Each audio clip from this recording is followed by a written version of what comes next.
Okay, good morning. This is day 90 of making little videos of a day or thought in the life of Schizophrenic Dominic.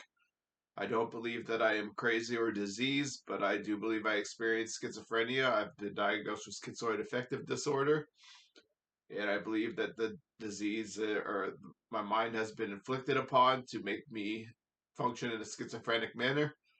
And make these little videos to share some ideas about synchronicity and express some sanity amidst the world going crazy and turning things around and saying I was crazy. And I share in day 17 of these videos why I call myself a schizophrenic rather than targeted individual. In day 45, I have a 3-minute intro where I express why I make these videos in the three and then there's the rest of the video. In day oh, okay. In my I have written a book, it's about done. I release it in chapter form on medium.com for free. I may publish it in the future if I ever get it polished, but it's about done. It more or less describes why I may have been targeted, such as my thought processes, and it expresses some amount of research or it demonstrates some amount of research on the topic of voice hearing and political technology such as stalking in the public and things of that nature. It discusses the targeted individual program. Okay, so I think little thoughts. I express some thoughts of the day in the life here, and I was going to start off with Cory Booker's speech before the Senate, and I thought it was really cool. And I personally think that Cory Booker should have probably been president like 5 years ago. And it's nice that a politician took on a leadership role in the country. So that's it was encouraging to see. Personally, if it was a primary, I probably would vote for AOC over Cory Booker, but I would be tempted to just throw my support behind a Booker or something like that because uh, I just think like if we go back to like 2020, like maybe we played our hand too much as young leftists, I guess. I don't know if it's hard to say if I would call myself a leftist. I pretty much am, but like, I think if you listen to me talk, you realize that he's probably like a leftist on the left or whatever. I identify as more on the left than on the right. And so I voted for Bernie both times, and I voted Green Party and stuff like that. So I'm left enough to vote for those things. But my days for voting third party non-viable candidacy is over.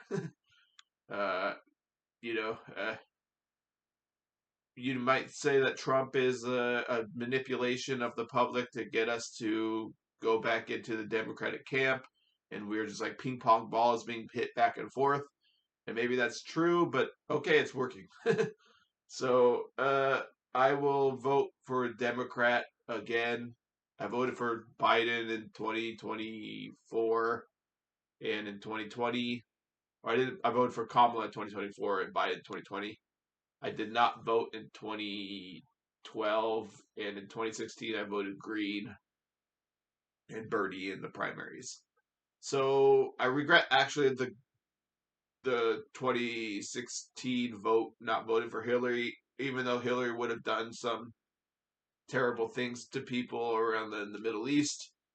I don't think that we're headed in a better direction for people in the world with Trump. So, yeah, so Hillary probably would have been better, and I regret not voting for her, but my vote in California didn't really count anyway, so, it was barely registered to vote.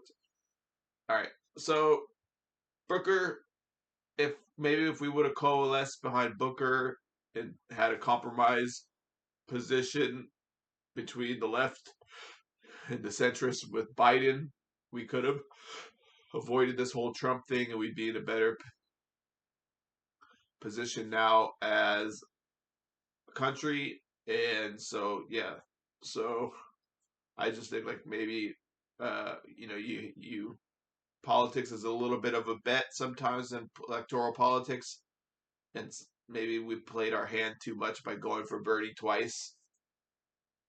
That's probably an unpopular position because the Bernie thing is. I think Bernie's great. I think he has policy platform that's better than the other candidates, but I'm not in a cult where I've just like, follow this guy to Trump, like it we have to come to an understanding that, like, maybe the country isn't where we are, I mean, over 50% of them just voted for a Nazi. So I think I was pretty much out and out a Nazi as he ran. So I mean, you have to come to some sort of like understanding, like that's where the country is, and so look. Anyways, so I'm gonna go to a Bernie rally actually on the 12th, I think. So I say that, but like you know, maybe we could have a compromise candidacy and really defeat this Nazi movement or something. So I guess all right. So in my book on simulation, the simulated multiverse, the guy talks about how Philip K. Dick, in his adjustment team idea, thought of the idea of buildings or something appearing in a spot that wasn't there before, and you think like maybe the adjustment team came in and put it there. And I've seen that before, like a building. I've been here. I haven't seen that building before, and that wasn't there, and it was there. And so it's like it's kind of weird. Like you have this memory of it not being there, but it was there, and it's like I think like maybe like with like is it possible that an adjustment team could come in and change reality just slightly, and you registers in your mind like somehow like it was different before, and so I've actually had that experience and stuff. So yeah. In We Are Electric, it discusses how everything in the body is electric. The book We Are Electric by Sally D. It discusses everything in the body is electric, and I actually experienced a threat from the voices the other day, and they threatened me. I don't know if I want to say it because I don't want to put this out. Thinking about it, but I'm gonna say it. But okay, they said they threatened that I was gonna die, and then Val Kilmer just recently died, and I'm supposed they like to call me Batman and stuff like that, and the voices are they make fun of me and say like Val Kilmer and uh I guess I don't know if Val Kilmer really died. He might have faked his death and gone underground or something. Or so I R.I.P. Val Kilmer. But yeah, I mean I didn't know if I was going to talk about this, but the voices did say that I was going to die, and they did a heart palpitation and stuff like that. So uh, I'm I don't think they're going to do that to me. But all right, so in my Olajuwon book, anyways, I was electricity affects your body. So there's an electric generator that sends the electric impulses into my body for my brain, for my rest of my body, organ pain, stuff like that. I discussed that in the book, and it's like they call it directed energy, microwave. It could be all kinds of different things. I don't really know, but I write that in my book, and yeah. So those are kind of things going on in this society, and we're not supposed to talk about it because it's like Star Wars or something. I don't. Uh, yeah. So Olajuwon book being recruited from Handball.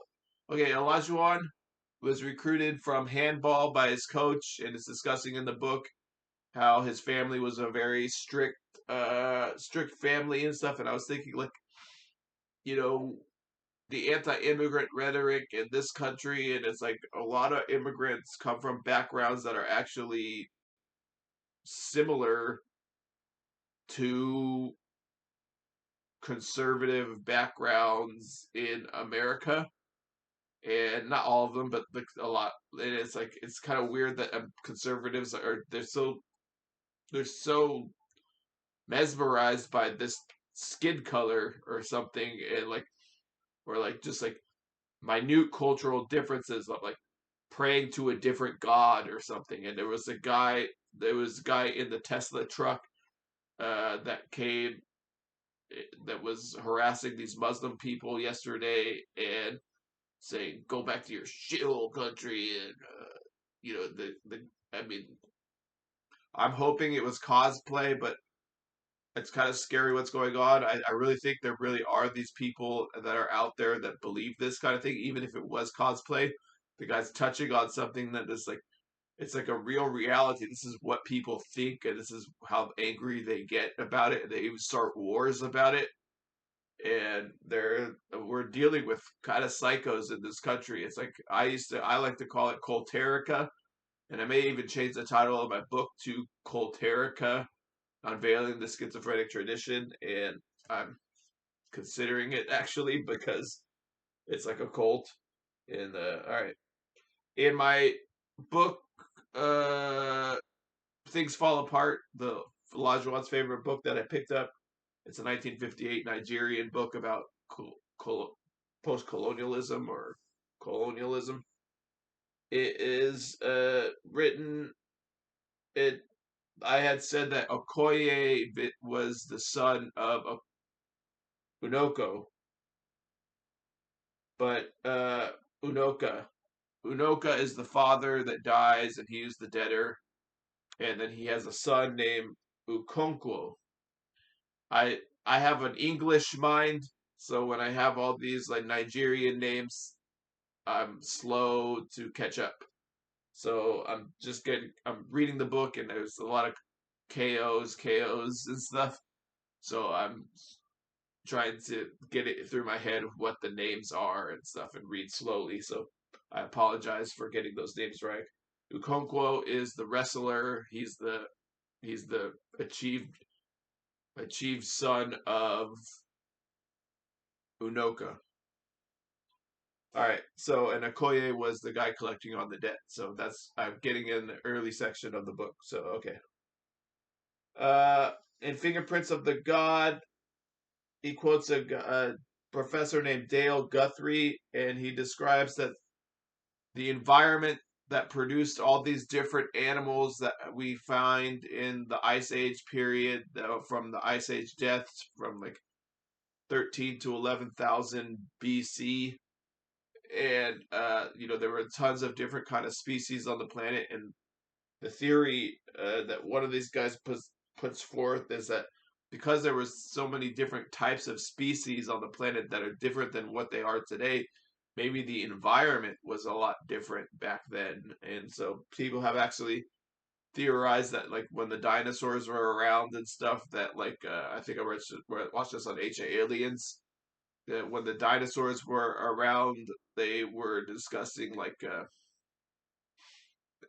the atmosphere on the planet could have been way different to produce the gigantic animals and stuff, and so like gravity could have been different and stuff.